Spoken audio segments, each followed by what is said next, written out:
Good morning, everyone.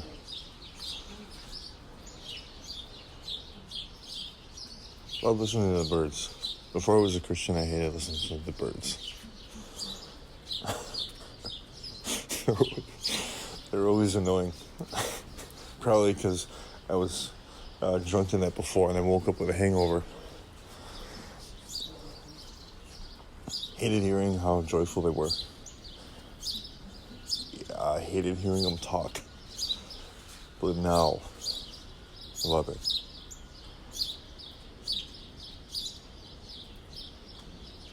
Now I can appreciate God's nature.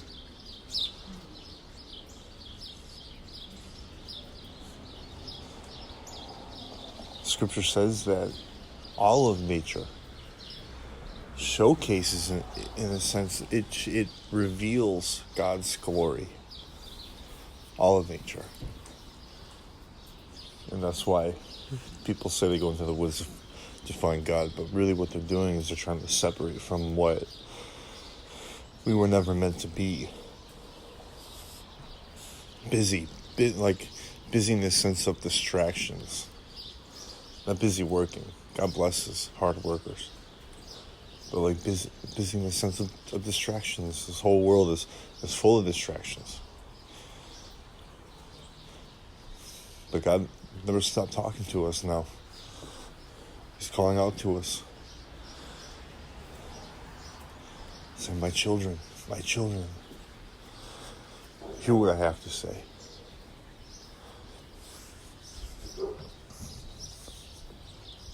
Birds, they sing a beautiful song.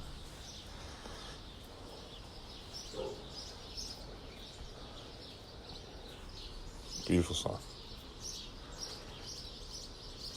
So always be cognizant of that. Let the things that we say be that song of a bird, that worship unto God. Let us inhale the breath of life and exhale worship with what we say. And it should be the same in all things, and especially when we make these proclamations or declarations or whatever these people are, spirits and whatever, are allowing to come into the church, this new age teaching of speaking something over yourself. You see, a lot of them that do that, a lot of them is about money. What did God say? Can't serve two masters. Can't serve money and God at the same time. It's impossible. Money is such a strong driving force that we can deny all the other things just to do it. But Paul worked tirelessly to supply for the mission trips and so on. Was it wrong? It wasn't wrong for him to do that. Because he wasn't looking at the money, he was looking at what the resources could be used for God's glory. And we must keep that in mind too when we're working. Are you defined fully by your job? No, you're not. Your identity is not in your employment. Your identity is only ever found in Jesus Christ.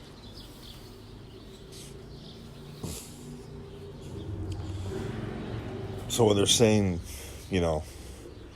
speak things into existence, you can't do that. I'm not God. I can't speak anything into existence, and guess what? There's no new thing under the sun anyway, so even if I tried, I couldn't do it. Can't manifest our own reality. Now, there's some principles in the terms of renewing your mind, right? Not accepting demonic influence into your thoughts, right? But even then, we test the spirits.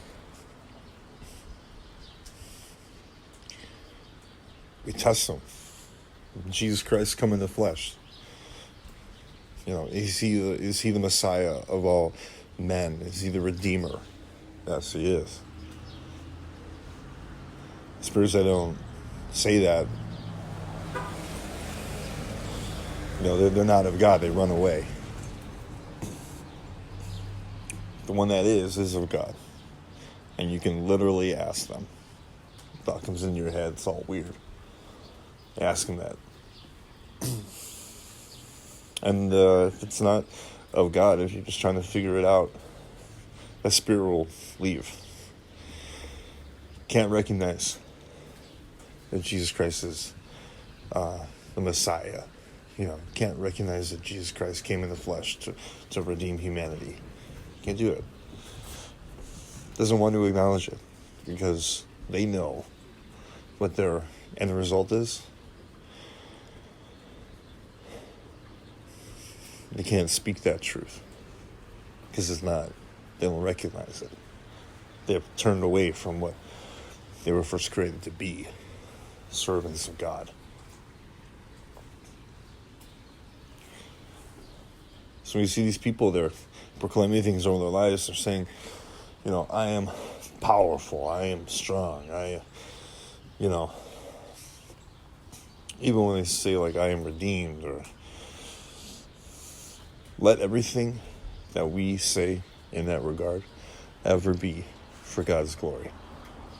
If you're going to make a declaration over yourself, say what Scripture says that you are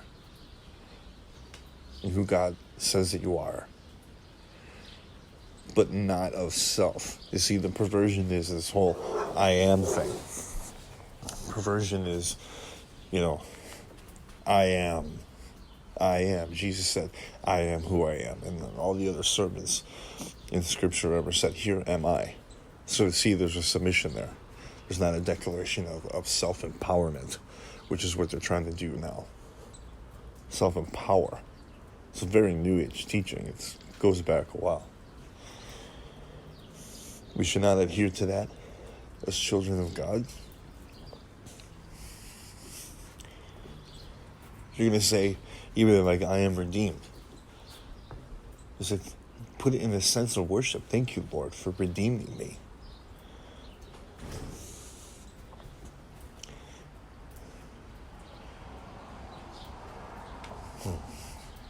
Should always be in that avenue of worship and supplication and surrender to God. Recognize that He's the one that's doing it. You can't do anything. He's the one, ever and always. He's doing it. And He did it. It's never, ever us. It's always ever Him.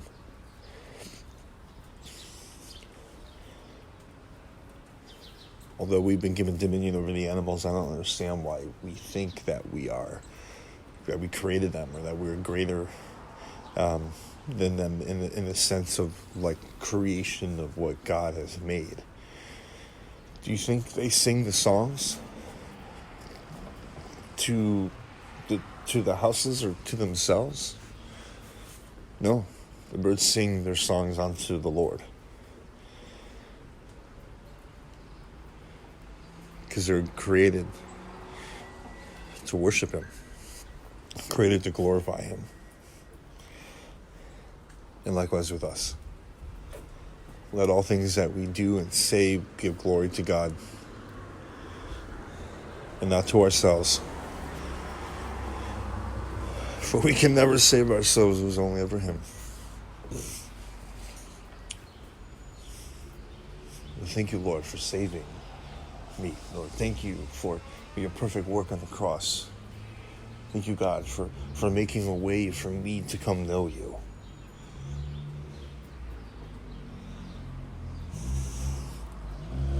Thank you for all that you've ever done and are doing and will do for me. Lord, I praise you, glorify you, I thank you. This is the avenue of worship. This is the avenue of declaration of who He is. Paul said, I'll not boast on my works, I'll boast upon what the Lord has done.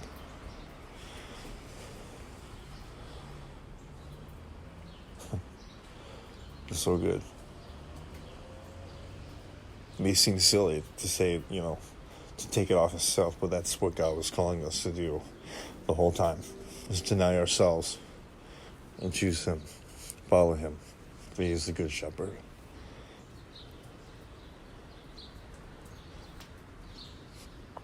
So today and for the days to come, be cognizant of what you say. And let your words be worshipful unto the Lord, especially when talking about who he says that you are. Renew the mind to know God's perfect will. God really does love you. And a lot of times that the things that are holding us back are the very things that we accept in our minds. We need to deny those strongholds in our minds by choosing God, staying his word, serving him, obeying him, turning away from the things that we were doing, right? To reject self. Because when we reject self, we accept him. And when we accept him, we accept the fullness of everything that he's ever promised. He truly does love you. And God bless you in Jesus' holy name. Amen.